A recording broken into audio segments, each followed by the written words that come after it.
this is where we start to get into the philosophical realm of ideas, not necessarily in the concrete history anymore. The Civil Liberties Act of 1988 raises some very interesting questions about reparations. I mean, does the government have a responsibility for reparations, say, about slavery, about the abuse of Native Americans? I would say yes. I would say that the government has a really large responsibility to a lot of people that were wronged in more ways than I could list in the time we've got, and I don't know I don't know what's hanging them up. I really don't.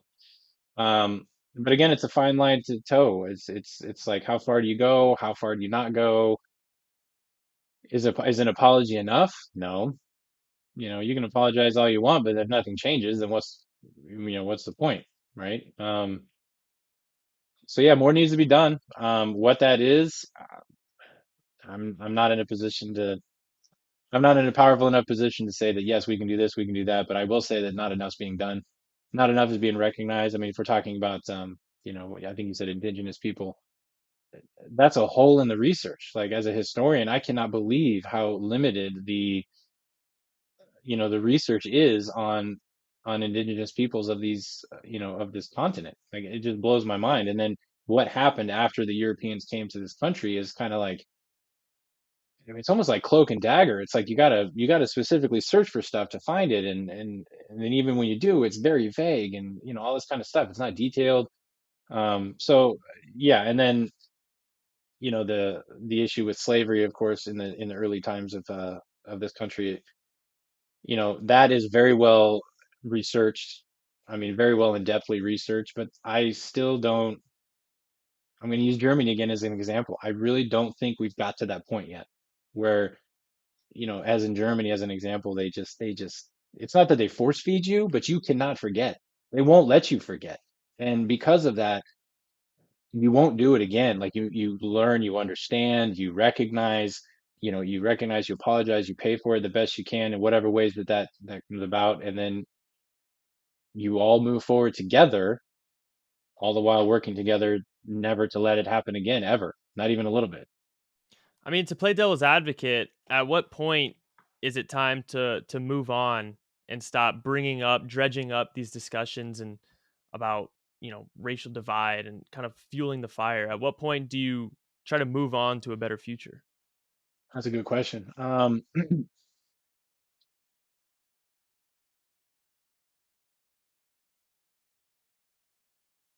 Because I mean, if you're I just think that talking about old issues, it's just going to fuel the fire of racial divide. For example, sure. with slavery.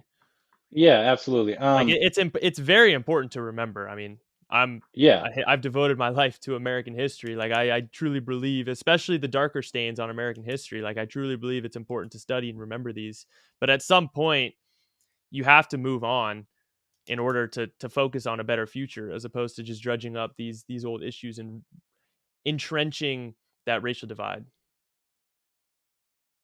Well, I don't know. I go back to Germany again. I mean, they've been able to get to a point where yes, they teach about it, yes, they talk about it, the Holocaust, and they talk about all the things that they've done in their past, but it's not done in a way that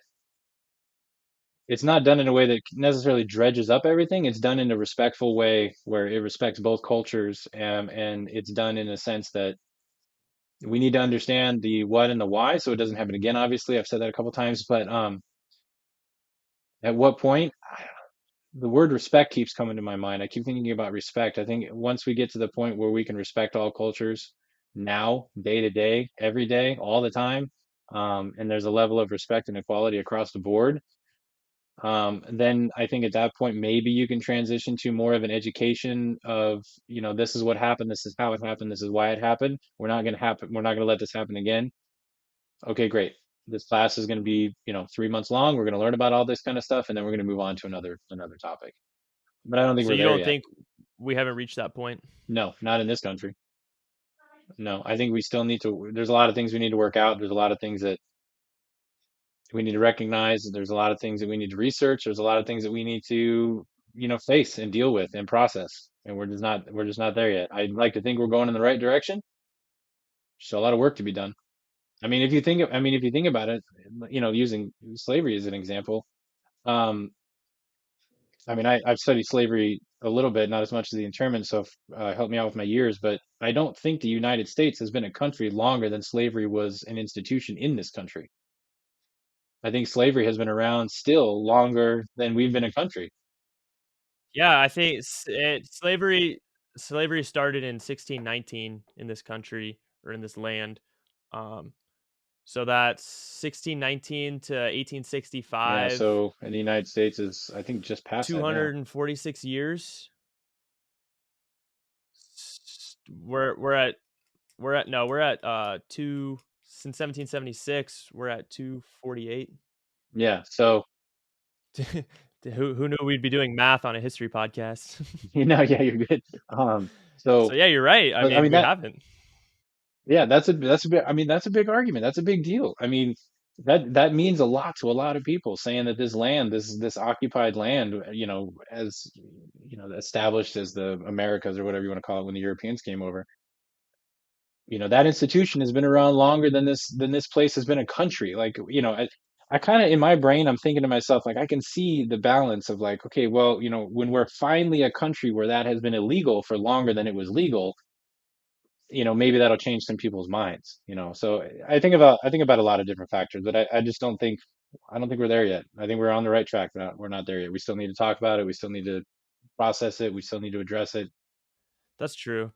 Maybe a call to action for the historical community to study these darker aspects. But I mean, to quote Nietzsche, when you stare into the abyss stares back at you. So when you study these dark topics, the abyss stares back at you. But I mean, as far as reparations, to push back on that, wi- the reparations for Japanese Americans who were interned was directly to the Japanese Americans who were interned. If you were to do reparations for slavery or Native Americans, I mean, these people, while their people historically were persecuted, these people aren't the ones who had to go through that, and then you're forcing taxpayers who are not guilty of those crimes to pay for it. Right. I think that's a solid argument. Where do you draw the line in that regard, right? Um, I don't have an answer for that, honestly.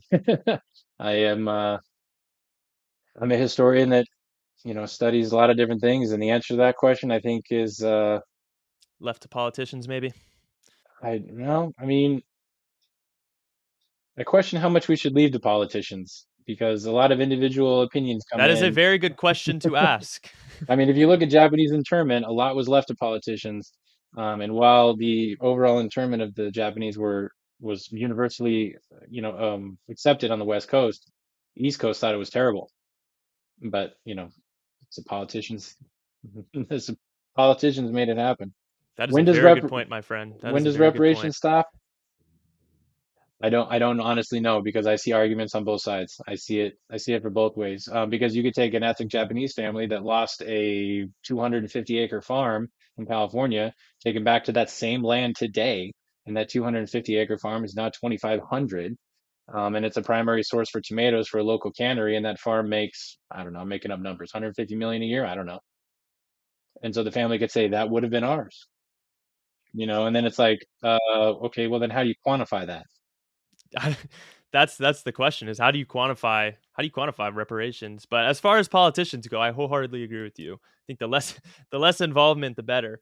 But to sort of linger on this, I love debating and discussing sort of ideas and the philosophy and kind of having my head up in the clouds. I think this Japanese internment experience teaches a lot about the balance between national security and civil liberties, and the fragility of liberty in times of crisis and hysteria.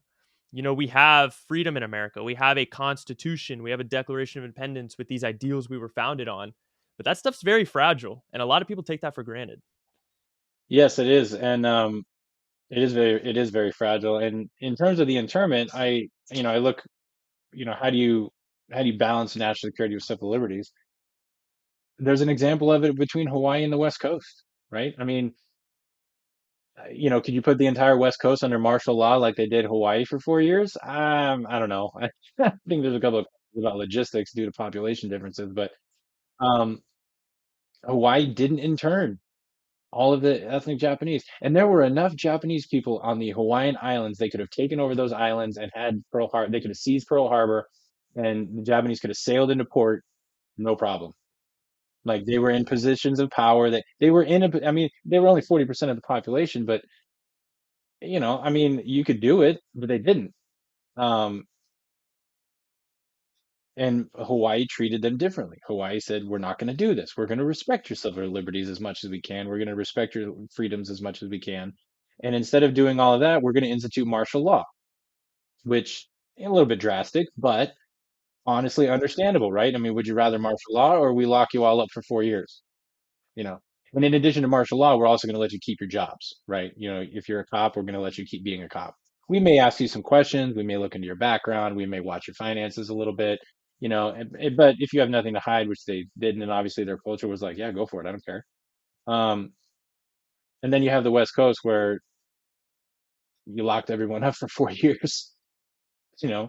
Um, so I think those are two drastic examples. I honestly think Hawaii did better with balancing between the two, and I think that's because they had less hysteria, more understanding, less fear. And I honestly think in an island community, you rely more on your neighbors than say, somebody who lives in, I don't know, Kansas. I don't know, I'm picking a state. I have no idea. But it's a whole different mentality when you live on an island in the middle of the Pacific. You really do rely on your friends and neighbors. You really do.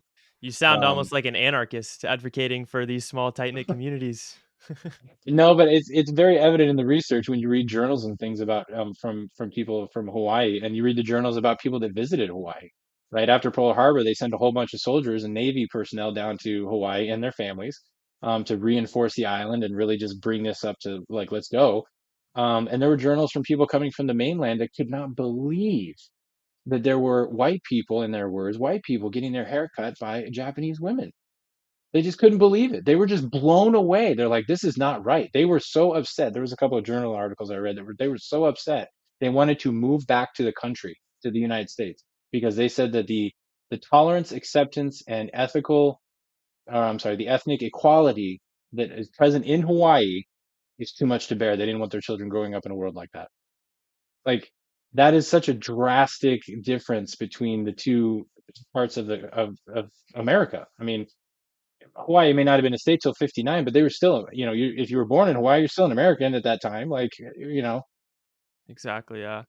Man, that's why I think it's so important to study history, especially for politicians and decision makers, policymakers, because you can look back at history and take these issues and see what went wrong and what went right. When an issue came up throughout history, what action was taken where it turned out right and the right choice was taken, and what action was taken where it turned out badly. And I think that is so important to understand because it is applicable to policymaking today. I agree. Yeah. To make decisions moving towards the future, one only has to look at the history, right? I mean, it's all basically happened before in one form or another. Um, and if you forget about your mistakes, you're just going to make them again. You know, I can almost promise you, Germany's never going to do that again. I don't think we'll ever see that happen again in history, at least in Yeah, Germany. You know what I mean? that's very true. That It's is very true. not going to happen.